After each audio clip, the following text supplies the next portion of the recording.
Kematian tidak pernah kenal usia, umur, waktu dan masa, muda dan tua. Itulah kematian. Allah gambarkan golongan manusia yang merayu-rayu kepada Allah.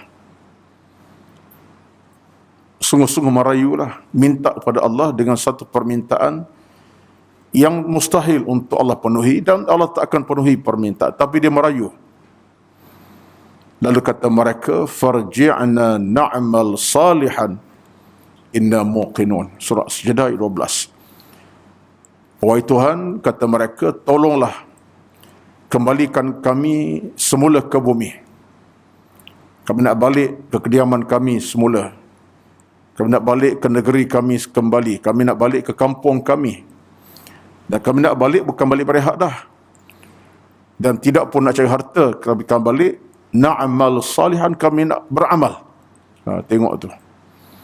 Kami nak balik, kami nak buat amal salah. Kami nak belajarlah, kalau berilmu. Kalau salat, kami nak sembahyang. Kalau zakat, kami nak bayar zakat. Kalau sedekah, kami nak menyumbang. Merayulah mereka dengan harapan Allah pulangkan ke bumi semula.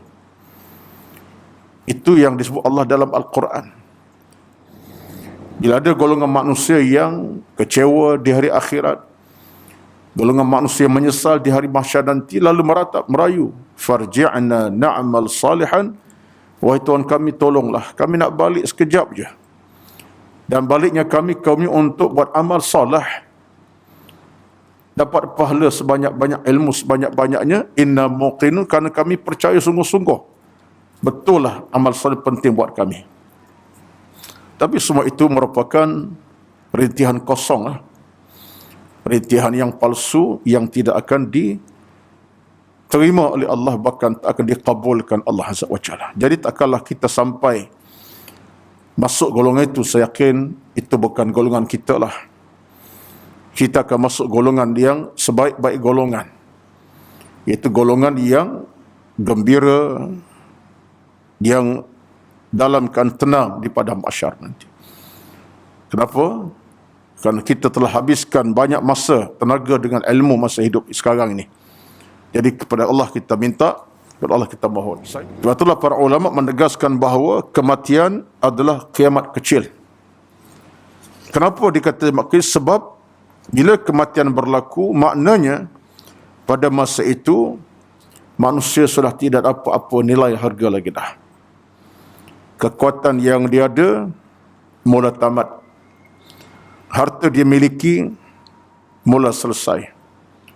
Pangkat yang dia ada tamat tempoh. Kekuatan fizikal dia boleh bangun, duduk, berjalan ke sana sini, selesai. Kemampuan dia mencari harta, tamat. Dia bersama anak isteri, selesai hubungan. Berpisah kasih di antara seorang ayah dengan anak-anak. Dan berpisah kasih seorang suami dan isteri yang tercinta. Berpisah kasih antara anak-anak dengan ayah yang disayangi, ibu yang dicintai. Berpisah kasih di antara atuk dengan cucu yang disayangi. Bila datangnya kematian, yang disebut sebagai Al-Qiyamatus Sughra. Tuan-tuan, benda macam ini mungkin tak masuk dalam kotak pemikiran kita. Tapi bagi orang yang berfikir jauh ke hadapan, dia dapat rasa tu. Kematian bukan sekadar mata tertutup, telinga ditulikan Allah, kaki kejang tak berjalan, tak melangkah lagi. Tapi hakikatnya lah semuanya tertutup. Yang tinggal ialah sebatang tubuh yang kejang, kaku, tak bernafas, tak bernyawa. Yang nilai batang tubuh itu dah tak ada harga dah. Tak ada harga dah pada masa itu. Dan terbukti nilai batang tubuh itu orang cepat-cepat nak kebumikan. Dalam tempoh mati meninggal 8 pagi, pukul 10 dimandikan, pukul 1 dikebumikan. Orang tak pelihara, orang tak jaga lama. Nama saja mayat, orang tak akan pelihara lama. 3-4 jam, 5-6 jam. Kalau orang sampai 2 hari, itu lain cerita lah tu. Ada kes yang tertentu, sampai 2 hari, itu isu lain. Tapi biasa jenazah bila meninggal sahaja, dalam 3-4 jam diurus, liang lahatlah tempatnya. Betul tak? Itu kiamat nama tu. Dalam kacamata agama, jasad yang mati terbujur tamatlah segala-galanya. Walaupun jasad sebelum dia mati hebat orangnya, dia sudut kekayaan ke, pangkat ke, kecantikan ke, handsome macam-macam. Tapi bila sahaja nyawa tercabut daripada badan, orang tak akan pandang lagi dah. Akhirnya jenazah mula dimandikan, dikafankan, disolatkan, dihantar ke liang lahat buat selama-lamanya. Ini sesuatu yang menginsafkan kita sepatutnya. Betul kata Al-Imam Ibnu Qayyim Al-Jauziyah rahmatullahi alaihi. Kalau kita betul-betul merenungi tentang kematian sebagai kiamat kecil kita, kita akan terasa degupan jantung kita masing-masing. Degupan apa? Degupan dengan makna takut.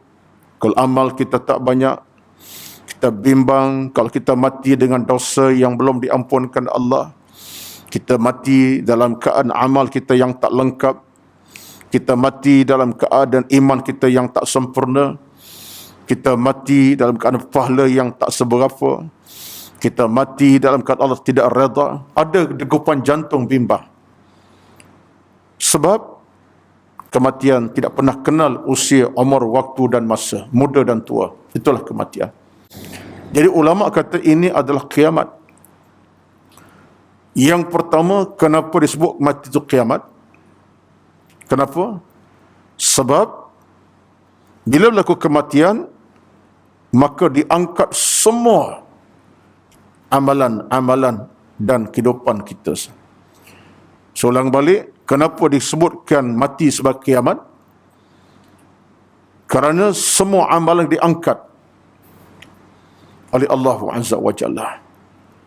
Semua neraca hidup kita Allah angkat, Allah ambil kembali. Itu disebutkan sebagai makna kematian itu kiamat. Sebab kiamat daripada qama, yaqumu qiyaman, berdiri. Dengan maksud bila orang tu mati, Allah angkat habis. Segala apa yang aku beri Islam ini kepada kamu daripada nyawa, rezeki, makan, minum, tenaga, kekuatan, penglihatan, pendengaran, semua sekali Allah angkat. Sekaligus Allah angkat.